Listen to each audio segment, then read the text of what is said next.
नमस्कार दोस्तों, देश के करोड़ों सरकारी कर्मचारी और लाखों पेंशन धारकों के लिए इस वक्त की बहुत ही बड़ी खबरें निकलकर सामने आ चुकी है। पेंशन बढ़ोतरी का इंतजार कर रहे लगातार ईपीएस 95 पेंशन धारकों के लिए भी इस वीडियो के अंदर बड़ी खुशखबरी निकलकर सामने आ चुकी है, जिसके बारे में आज की इस वीडियो के अंदर बात करेंगे। साथ ही साथ दोस्तों, पेंशन इस दिन आपके खाते में आ सकती है और पेंशन पर झुकने लगी है मोदी सरकार। चुनाव का है चमत्कार। मिनिमम पेंशन 7,500 रुपए को लेकर लेटेस्ट न्यूज निकलकर सामने आई है। इसके बारे में बात आज की इस वीडियो के अंदर करने वाली हैं। साथ ही दोस्तों, इस राज्य में कर्मचारियों को मिलेगा पुरानी पेंशन का पैसा। अब आ गई बड़ी खुशखबरी। तो आखिरकार किस राज्य के कर्मचारियों को पुरानी पेंशन का पैसा मिलेगा, आखिरकार क्या बड़ी खुशखबरी आई है, इसके बारे में भी आज की इस वीडियो के अंदर बात करेंगे। साथ ही दोस्तों, होली में कर्मचारियों के लिए बड़ी खुशखबरी, सरकार ने दे दी है बड़ी सौगात। तो आखिरकार सरकार ने क्या बड़ी खुशखबरी और सौगात दी है, होली में यहाँ पर कर्मचारियों को क्या बड़ा गिफ्ट मिलने वाला है, इसके बारे में भी आज की इस वीडियो के अंदर बात करेंगे। साथ ही दोस्तों, रिटायर्ड कर्मचारियों के लिए कैबिनेट में बड़ा फैसला, मिलेगा नए वेतन का लाभ। साथ ही दोस्तों, पेंशन राशि में होगी भारी वृद्धि। तो आखिरकार यहाँ पर कैबिनेट के ऐलान के अनुसार आप सभी की पेंशन की राशि में कैसे वृद्धि होगी और कर्मचारियों के नए वेतनमान का लाभ कैसे मिलेगा, इसको लेकर दोस्तों बड़ी रिपोर्ट सामने निकलकर आ चुकी है। इसके बारे में भी आज की इस वीडियो के अंदर बात की जाएगी। साथ ही दोस्तों, बात करने वाले हैं राज्य कर्मचारियों के लिए यहाँ पर बड़ा खुशखबरी है। यहाँ पर राज्य सरकार ने कर्मचारियों और पेंशन धारकों का डीए 4% बढ़ाया है और इसके लिए दोस्तों आदेश अब सभी के लिए जारी कर दिए हैं। प्रदेश सरकार ने कर्मचारियों का डीए 4% बढ़ा दिया है।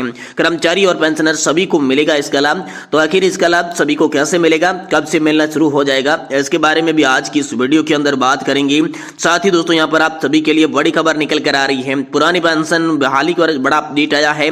हड़ताल नहीं करेंगे कर्मचारी, ये है वित्त मंत्रालय और जेसीएम की बैठक की इनसाइड स्टोरी। यानी कि 1 मई से अनिश्चितकालीन हड़ताल पर नहीं जाएंगे केंद्रीय कर्मचारी। पुरानी पेंशन बहाली को लेकर यहाँ पर जो है बड़ी इनसाइड स्टोरी निकलकर सामने आ चुकी है। इसके बारे में भी दोस्तों आज की इस वीडियो के अंदर बात करेंगे। भाई दोस्तों, सरकारी कर्मचारी, राज्य कर्मचारी और ईपीएस 95 पेंशन धारकों के लिए निकल कर आई आज की तमाम बड़ी खबरों को इस वीडियो के माध्यम से जानने वाले हैं। इसलिए आप सभी पेंशन धारकों से निवेदन करते हैं कि दोस्तों आज की इस वीडियो को आप लास्ट तक जरूर देखें। साथ ही साथ हमारे चैनल पर पहली बार विजिट किया है तो दोस्तों हमारे चैनल को सब्सक्राइब कर दें और वीडियो को लाइक कर दें। तो चलिए बिना किसी देरी के वीडियो के अंदर खबरों का सिलसिला शुरू करते हैं। जी हाँ दोस्तों, सबसे पहले बात करते हैं ईपीएस 95 पेंशन धारकों की पेंशन बढ़ोतरी 7,500 प्लस 50% डीए और मेडिकल सुविधाओं को लेकर बड़ी खबर है। पेंशन इस दिन आप सभी के खाते में आ सकती है।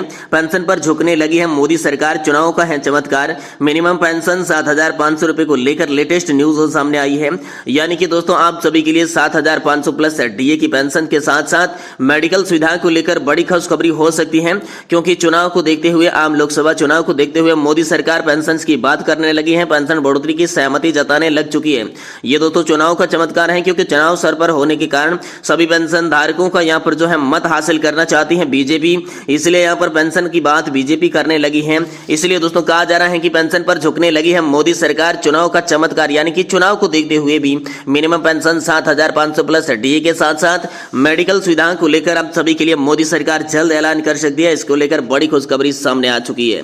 वही दोस्तों, इस राज्य के कर्मचारियों को मिलेगा पुरानी पेंशन योजना का फायदा। आ गई है आप सभी के लिए बड़ी खुशखबरी। तो दोस्तों, ओल्ड पेंशन योजना का फायदा कैसे और कब मिलेगा, किन राज्य में मिलेगा, चलिए आपको बताते हैं। देखिए दोस्तों, देश के विभिन्न राज्य विभागों द्वारा कार्य कर रही रिटायर्ड हो चुके पेंशन धारकों को सरकार ने काफी लंबे से शिकायत थी कि वो ये बंद कर पुरानी पेंशन योजना लागू कर दे।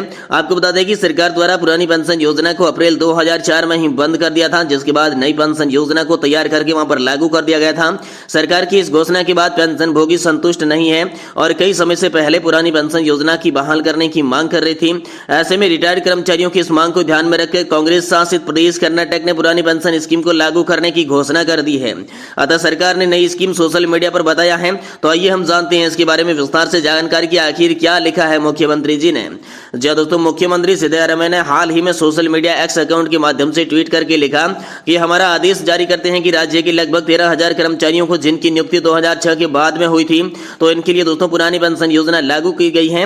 वे कहते हैं कि दोस्तों मैंने जब भी कर्मचारियों को वादा किया था तब कर्मचारी पुरानी पेंशन योजना के खिलाफ राष्ट्रीय पेंशन प्रणाली की मौजूदगी पर हड़ताल कर रही थी। इसके बाद मुख्यमंत्री जी आगे कहते हैं कि मुझे उम्मीद है कि इस फैसले से 13,000 एनपीएस के कर्मचारियों को राहत मिलेगी। अब कर्नाटक के इस फैसले के बाद सभी कर्मचारी काफी संतुष्ट हुए हैं और हड़ताल पर उठ चुके हैं। दोस्तों हड़ताल यहाँ पर बंद कर चुके हैं। ये आप सभी के लिए बड़ी खुशखबरी आई है। वही दोस्तों, होली से पहले कर्मचारियों के लिए बड़ी खुशखबरी हो सकती है। सरकार दे सकती है उन्हें बड़ी खुशखबरी। जी हाँ दोस्तों, सरकार के अनुसार यहाँ पर जो है पेंशन वृद्धि के साथ साथ वेतन वृद्धि में आप सभी को लाभ मिल सकता है। सरकार ये बड़ी खुशखबरी आप सभी को दे सकती है। तो दोस्तों प्रदेश सरकार द्वारा कर्मचारियों को बड़ी राहत दी गई है। दरअसल उन्हें नए वेतन आयोग के तहत दोस्तों लाभ मिलने वाला है।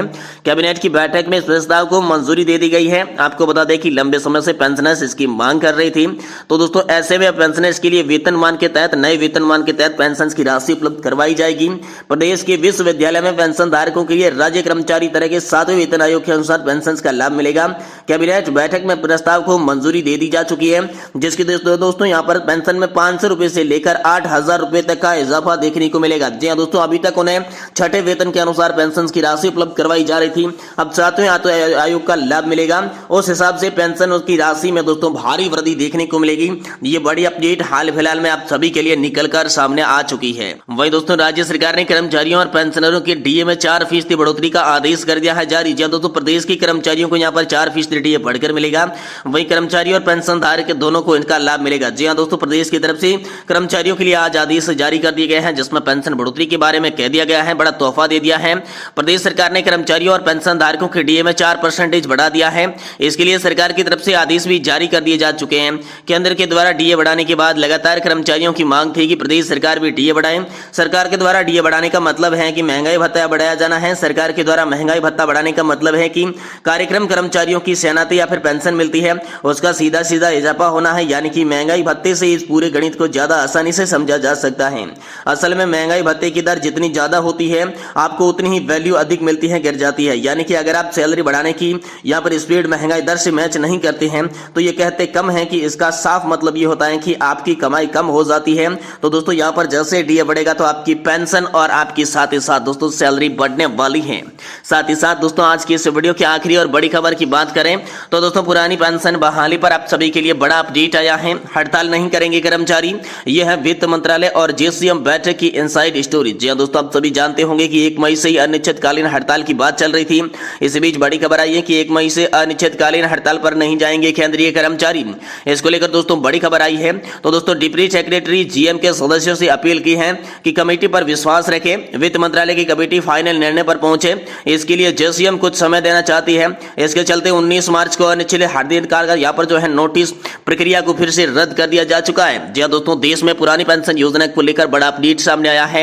यहाँ पर दोस्तों एनजेसीए के पदाधिकारियों ने ओपीएस बहाली के लिए 1 मई से देश में अनिश्चितकालीन हड़ताल पर जाने का ऐलान किया था। यहाँ पर एनजेसीए द्वारा केंद्र सरकार को हड़ताल का नोटिस देने के लिए 19 मार्च की तिथि निर्धारित की थी। दोस्तों 14 मार्च को नॉर्थ ब्लॉक में वित्त मंत्रालय की डिप्टी सेक्रेटरी और नेशनल काउंसिलिंग यानी कि जेसीएम की स्टाफ साइड के प्रतिनिधियों के बीच बैठक पर हड़ताल पर जाने के निर्णय को रद्द कर दिया गया। यानी अब केंद्रीय कर्मचारी अनिश्चितकालीन हड़ताल पर नहीं जाएंगे। हालांकि ओपीएस के लिए संघर्ष कर रहे कई कर्मचारी संगठन एनजेसीए के निर्णय के खुश नहीं है। दोस्तों सरकार को भी जल्द रिपोर्ट सौंपेगी कमेटी। इसको लेकर भी बड़ी खबर है कि नॉर्थ ब्लॉक में वित्तीय यहाँ पर जो है डिप्टी सीएम की मीटिंग के साथ साथ कहा गया कि जो कमेटी है वो जल्द ही जल्द दोस्तों यहाँ पर रिपोर्ट सौंपेगी। दोस्तों डिप्टी सेक्रेटरी ने बताया कि यहाँ पर जो कमेटी कर्मचारियों के मुद्दे को गंभीरता से काम कर रही है वह कमेटी जल्द से जल्द अपनी रिपोर्ट पेश कर सकती है। दोस्तों सरकार को भी दिया था 6 माह का यहाँ पर अल्टीमेट। 6 माह के भीतर सरकार ने यहाँ पर जो है जेसीएम से मुलाकात की, बड़ी बैठक की, जिसकी इनसाइड स्टोरी निकल कर ये आई कि आप सभी के लिए 1 तारीख से अनिश्चितकालीन हड़ताल नहीं होगी। और जो टीबी सोमनाथन की अध्यक्षता में कमेटी गठित की गई है, पिछले साल 24 मार्च को जो संसद सत्र में वित्त मंत्री निर्मला सीतारमण के द्वारा ऐलान किया गया था कमेटी का, उस कमेटी की रिपोर्ट आने वाली है, जिसके चलते दोस्तों यहाँ पर स्ट्राइक वापस लेने की इनसाइड स्टोरी सामने आ रही है कि अब कर्मचारी जो हैं वो अनिश्चितकालीन हड़ताल नहीं करने वाले हैं। ये बड़ी खबर आप सभी के लिए निकल कर सामने आ चुकी है।